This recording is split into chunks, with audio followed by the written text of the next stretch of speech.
Hello learners, limb state method.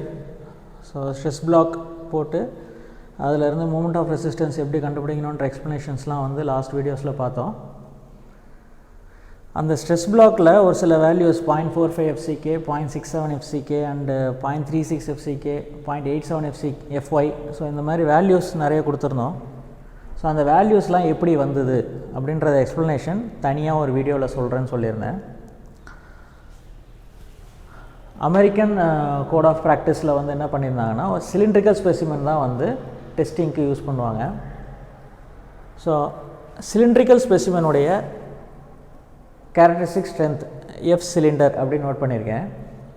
So American ஸ்டாண்டர்டில் என்ன பண்ணியிருந்தாங்கன்னா சிலிண்ட்ரிக்கல் ஸ்ட்ரென்த்தில் 80% வந்து பர்மிசிபிள் ஸ்ட்ரென்த்தாக யூஸ் பண்ணியிருந்தாங்க. So 0.8 F cylinder.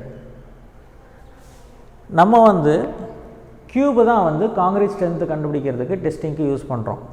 So cube and cylinder compare பண்ணும்போது க்யூப் வந்து ஸ்ட்ரென்த்து ஜாஸ்தியாக இருக்கும், சிலிண்டர் கொஞ்சம் வீக்காக இருக்கும். ஸோ எவ்வளோ இருக்குன்னு பார்த்தீங்கன்னா க்யூபை வச்சு டெஸ்ட் பண்ணும்போது எவ்வளோ வேல்யூ வருதோ அதில் 85% தான் வந்து சிலிண்டரை வச்சு டெஸ்ட் பண்ணும்போது வரும். ஸோ அதனால தான் எஃப் சிலிண்டருன்ற இடத்துல 0.85 FCKன்னு போட்டிருக்கேன். ஸோ FCKயில் அதாவது கியூபிக்கல் காங்கிரீட்டோடைய கேரக்டரிஸ்டிக் ஸ்ட்ரென்த்தில் 85% தான் வந்து சிலிண்ட்ரிக்கல் காங்கிரீட்டோடைய ஸ்ட்ரென்த் இருக்கும். ரீசன் என்ன அப்படின்னா கியூப் இதை பிரேக் பண்ணும்போது இருக்கிற ஸ்ட்ரெஸ்ஸை விட ஒரு சிலிண்ட்ரிக்கல் மெம்பரை பிரேக் பண்ணும்போது இடையில பக்லிங் ஃபெயிலியருக்கான சான்சஸ் இருக்குது. ஸோ அதாவது ஒரு சின்ன சாக் பீஸ் எடுத்து உடைக்கிறதுக்கும் ஒரு பெரிய குச்சி எடுத்து வளைக்கிறதுக்கும் வித்தியாசம் இருக்கும் இல்லைங்களா. ஸோ சின்ன சாக் பீஸ் வந்து அந்தளவு வளையாது, இதே ஒரு குச்சி வந்து நல்லா வளையும். ஸோ அப்படி இருக்கும்போது ஸோ கியூப் ஸ்ட்ரென்த்தை விட சிலிண்ட்ரிக்கல் ஸ்ட்ரென்த்து கம்மியாக இருக்கும். ரீசன் பக்லிங் ஒரு ரீசன். ஏன்னா மெம்பருடைய ஹைட் வந்து வேரி ஆகுது அண்டு திக்னஸ் வந்து கம்மியாகுது. ஸோ இந்த ரீசன்ஸ்னால என்னென்னா இதில் பக்லிங் ஃபெயிலியருக்கான பாசிபிலிட்டிஸ் எக்ஸ்ட்ரா இருக்குது. ஸோ அதனால் கியூபிக்கல் ஸ்பெசிமென் வந்து சிலிண்ட்ரிக்கல் ஸ்பெசிமெனோட 85% வந்து ஸ்ட்ரென்த்து டிஃபர் ஆகுது. ஸோ அமெரிக்கன் கோடில் 0.8 டைம்ஸ் சிலிண்ட்ரிக்கல் ஸ்ட்ரென்த் எடுத்திருந்தாங்க. சிலிண்ட்ரிக்கல் ஸ்ட்ரென்த் வந்து கியூபிக்கல் ஸ்ட்ரென்த்தில் 85% தான் இருக்கும். ஸோ அப்போ 0.8 × 85 FCK போட்டோம். 0.85 FCK போட்டோன்னா 0.68 FCK வரும். ஸோ இதுதான் வந்து நம்ம என்ன பண்ணியிருக்கோம்னா 0.67 FCK இதுதான் characteristic strength of concrete under bending compression அப்படின்னு எடுத்திருக்கோம்.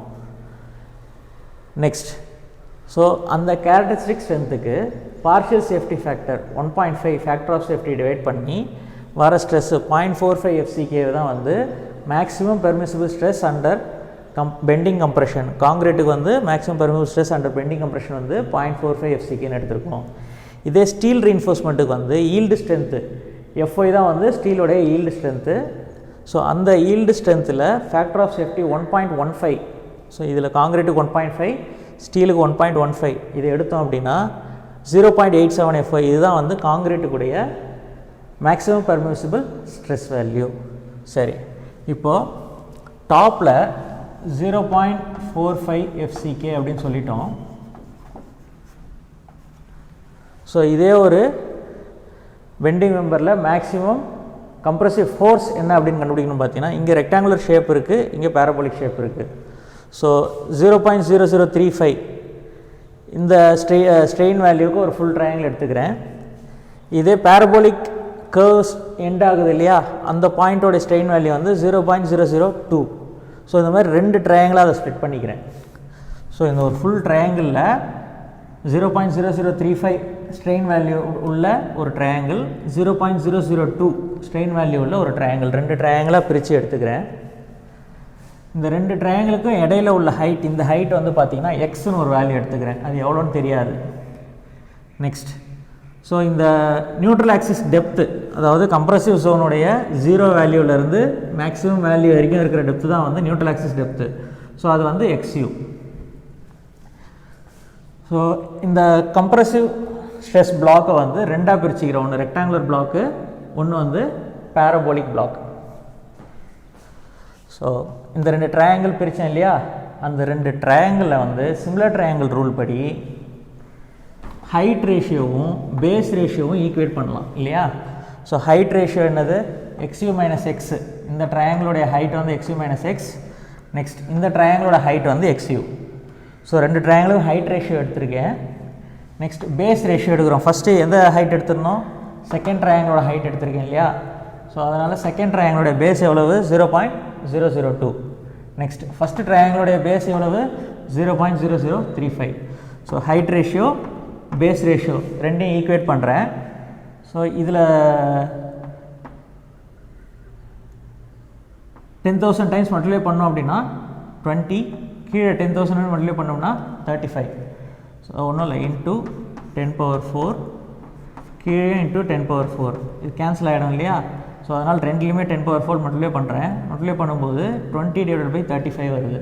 ஸோ இது இன்னும் சிம்பிளிஃபை பண்ணோம்னா 4/7. ஸோ இது வந்து 5 மல்டிப்ளிகேஷனால் டிவைட் பண்ணோம். 5 வேல்யூவோட டிவைட் பண்ணோம்னா 5 4s are 20 and 5 7 times 35. Next so இந்த ரேஷியோவில் xu ரெண்டுத்துக்கும் டிவைட் பண்ணோம்னா xu/xu 1 ஆகிடும். x/xu இருக்குது, அதை வந்து இந்த 4/7ஓட ஈக்குவேட் பண்ணுறேன். ஸோ x/xu அந்த பக்கம் கொண்டு போயிட்டு 4/7 இந்த பக்கம் கொண்டு வரும்போது 1 - 4/7. ஸோ அப்போ எக்ஸோட வேல்யூ xu இந்த பக்கம் கொண்டு போனதுக்கப்புறம் எக்ஸோட வேல்யூ வந்து 3/7 xu இருக்கும்.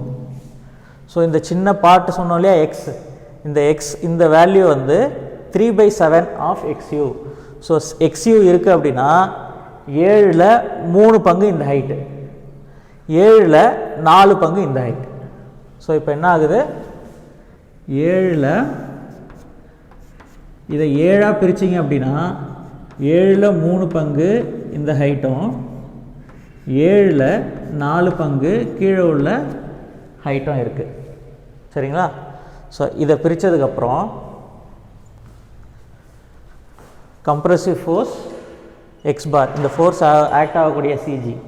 நெக்ஸ்ட் இன்னொரு கம்ப்ரசிவ் ஃபோர்ஸ், அதாவது பேரபோலிக் பார்ட்டுடைய கம்ப்ரசிவ் ஃபோர்ஸ், அது ஆக்ட் ஆகக்கூடிய CG பாயிண்ட். ஸோ இந்த 4ஐயும் நம்ம கண்டுபிடிக்கிறோம். ஸோ கம்ப்ரசிவ் ஃபோர்ஸ் ஃபஸ்ட்டு, இது ரெக்டாங்குலர் பிளாக் இல்லையா? ஸோ இது 0.45 FCK ஸ்ட்ரெஸ்ஸு. ஃபோர்ஸ் வந்து B into xu இல்லையா? ஸோ ரெக்டாங்கிளில் வந்து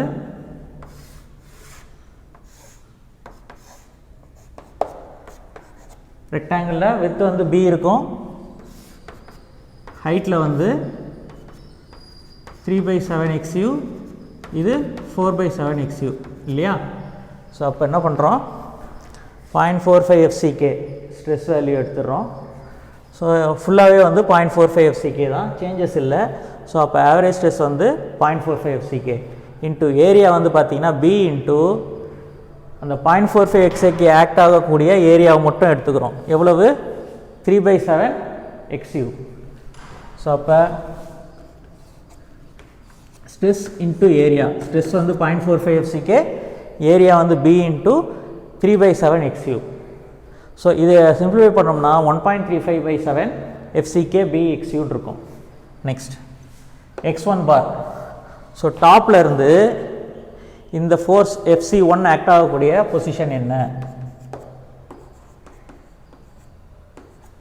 ஸோ டாப்பில் இருந்து FC1 ஆக்ட் ஆகக்கூடிய பொசிஷன் என்ன அப்படின்னு பார்க்கும்போது இது வந்து 3/7 xu-வா, அதில் பாதி. ஸோ இப்போ 3/7 xu டிவைடட் பை 2. ரெக்டாங்கிளுக்கு CG எங்கே வரும்? Depth by 2, d/2. ஸோ 3/7 தான் வந்து இந்த ரெக்டாங்குலர் பிளாக் இருக்கக்கூடிய height. So 3/7 xu divided by 2, இது வந்து 3/14 xu வரும். நெக்ஸ்ட் FC2 பேரபோலிக் போர்ஷனில் இருக்கக்கூடிய ஃபோர்ஸ், அந்த வேல்யூ கண்டுபிடிக்கிறோம். பேரபோலிக் ஏரியா வந்து பார்த்திங்கன்னா 2/3 ஆஃப் ரெக்டாங்குலர் ஏரியா. ஸோ அப்போ ஸ்ட்ரெஸ், ஆவரேஜ் ஸ்ட்ரெஸ் எடுக்கும்போது 2/3 ஆஃப் 0.45 FCK. ஸோ இதை எடுத்துக்கிறோம் நம்ம. ஸோ ஃபுல் வந்து 0.45 FCK. ஸோ இதில் வந்து ஆவரேஜ் ஸ்ட்ரெஸ் எடுக்கிறோன்னும் போது 2/3 ஆஃப் 0.45 FCK எடுத்துக்கிறோம். நெக்ஸ்ட் ஏரியா வந்து B இன்ட்டு இந்த பேரபோலிக் பார்ட் ஹைட் என்னது? 4/7 xu. ஸோ அந்த ஹைட்டு தான் வந்து FC2 கால்குலேட் பண்ணுறதுக்கு எடுத்துக்கிறோம். ஸோ அதாவது FC2ன்றது என்னது? இந்த ஸ்ட்ரெஸ் பிளாக்குடைய ஆவரேஜ் ஸ்ட்ரெஸ், அதாவது 2/3 ஆஃப் 0.45 FCK. ஏரியா வந்து ரெக்டாங்கிள் ஏரியா, இந்த பீமுடைய ரெக்டாங்குலர் கம்ப்ரெஷன் ஜோன் செக்ஷன் இருக்கு இல்லையா, அதில் B இன்ட்டு 4/7 XU. ஸோ இதுதான் வந்து FC2 கால்குலேட் பண்ணக்கூடிய force and stress and area terms. So இது மல்டிப்ளை பண்ணோம் அப்படின்னா 3.6 divided by 21 FCK B into XU வரும். Next X2 bar. X2 பார்ன்றது டாப் லெவல்லேருந்து FC2 இருக்கக்கூடிய இடம். ஸோ டாப் லெவல்லேருந்துன்னு வரும்போது அந்த 3/7 XU ஆட் பண்ணிக்கணும் இல்லையா. ஸோ இந்த ஹைட் வந்து 3/7 XU. இது கூட இந்த ஹைட் எவ்வளோ இருக்குன்னு பார்த்தீங்கன்னா 2/5 ஆஃப் இந்த டோட்டல் ஹைட்டு. ஸோ இந்த டோட்டல் ஹைட் வந்து 4/7 XU இல்லையா. பேரபோலிக் பார்ட்டுடைய ஹைட் வந்து 4/7 XU. அதில் 2/5 தான் வந்து இந்த ஹைட் இருக்கும். ஸோ அதனால் 2/5 4/7 XU இந்த ஹைட் எடுத்துட்டோம், இந்த சின்ன ஹைட்டு. ஸோ நமக்கு டாப்லேருந்து வேணுன்றதால 3/7 XU வந்து ஆட் பண்ணிக்கிறோம். ஸோ இப்போ இந்த டேர்ம் ஃபுல்லாக ஆட் பண்ணோம் அப்படின்னா உங்களுக்கு 23/35 XUன்றது X2 பார் கிடைக்கும். நெக்ஸ்ட் இப்போ டோட்டல் கம்ப்ரெசிவ் ஃபோர்ஸ் வேணும் அப்படின்னு பார்த்தீங்கன்னா FC1 + FC2 இதை ஆட் பண்ணிங்கன்னா உங்களுக்கு எவ்வளோ வரும்னு பார்த்தீங்கன்னா 0.36 FCK B இன்ட்டு XU வரும். ஸோ இதுதான் உங்களுடைய கம்ப்ரெசிவ் ஃபோர்ஸ் சொல்லியிருந்தோம் இல்லையா, 0.36 FCK B into XU. So compressive force சொல்லியிருந்தோம் இல்லையா, அந்த வேல்யூ வந்து இப்படி தான் வந்துச்சு. நெக்ஸ்ட் X பார், அந்த கம்ப்ரெசிவ் ஃபோர்ஸ் டாப்லேருந்து எவ்வளோ டிஸ்டன்ஸில் ஆக்ட் ஆகுது அப்படின்றத பார்க்கணும் அப்படின்னா centre of gravity average rule எடுக்கும்போது X bar equal to FC1 X bar plus FC2 X2 bar divided by FC1 plus FC2. So இந்த மெத்தடில் நம்ம வந்து ஆவரேஜ் எடுக்கும்போது CG சென்டர் ஆஃப் கிராவிட்டி கண்டுபிடிக்கும் போது உங்களுக்கு வந்து பார்த்தீங்கன்னா FC1ல் 1.35 டிவைடட் பை 7 இருக்கும். நெக்ஸ்ட் X1 பாரில் 3/14 இருக்கும். இதில் இருக்கக்கூடிய FCK BXU இந்த XUலாம் வெளியே வந்துட்டு கீழே கேன்சல் ஆகிடும் அடுத்தது.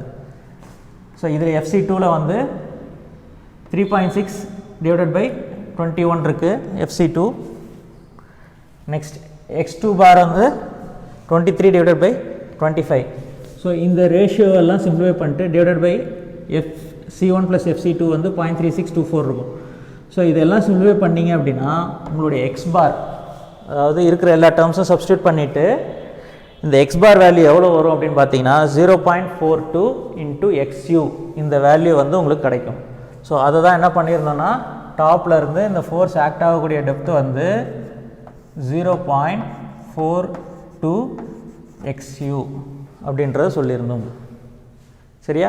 நெக்ஸ்ட் அந்த 0.42 XU இந்த ரெக்டாங்குலர் போர்ஷனில் வருமா பேரபோலிக் போர்ஷனில் வருமா? ஸோ இதை கம்பேர் பண்ணும்போது ரெக்டாங்குலர் போர்ஷனோடைய டெப்த்து டாப்லேருந்து எவ்வளவு 3/7 XU.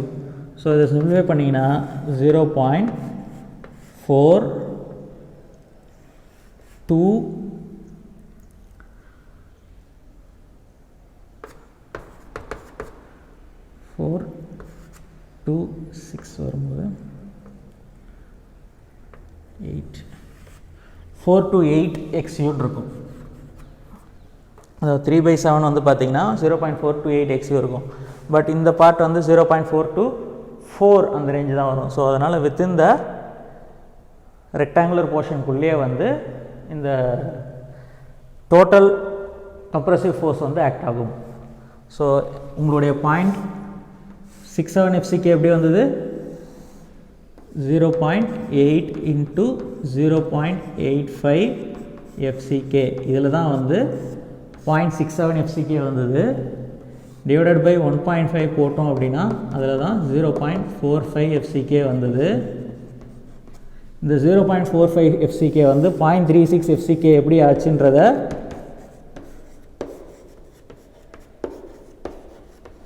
இந்த கால்குலேஷன் மூலமாக எக்ஸ்பிளைன் பண்ணியிருக்கோம். நெக்ஸ்ட் அதே மாதிரி டென்சைல் ஸ்ட்ரெஸ் ஆக்ட் ஆகிறது Fy divided by 1.15 factor of safety use பண்ணோம் அப்படின்னா 0.87 Fy இதுதான் வந்து tensile stress, maximum permissible tensile stress. So அப்போ இந்த வேல்யூஸ்லாம் எப்படி வந்துன்னு சொல்லியாச்சு. ப்ளஸ் இந்த எவ்வளோ டெப்த்தில் ஆக்ட் ஆகுன்றது 0.42 XU. ஸோ இதை வந்து இந்த கால்குலேஷன் மூலமாகவும் எக்ஸ்பிளைன் பண்ணியிருக்கோம். ஸோ இது வந்து லிமிட் ஸ்டேட் மெத்தடில் உள்ள compressive and tensile stress blocks அதோடைய வேல்யூஸ் எப்படி வந்ததுன்றதை இந்த எக்ஸ்ப்ளனேஷனில் வந்து கொடுத்துருக்கேன். தேங்க்யூ.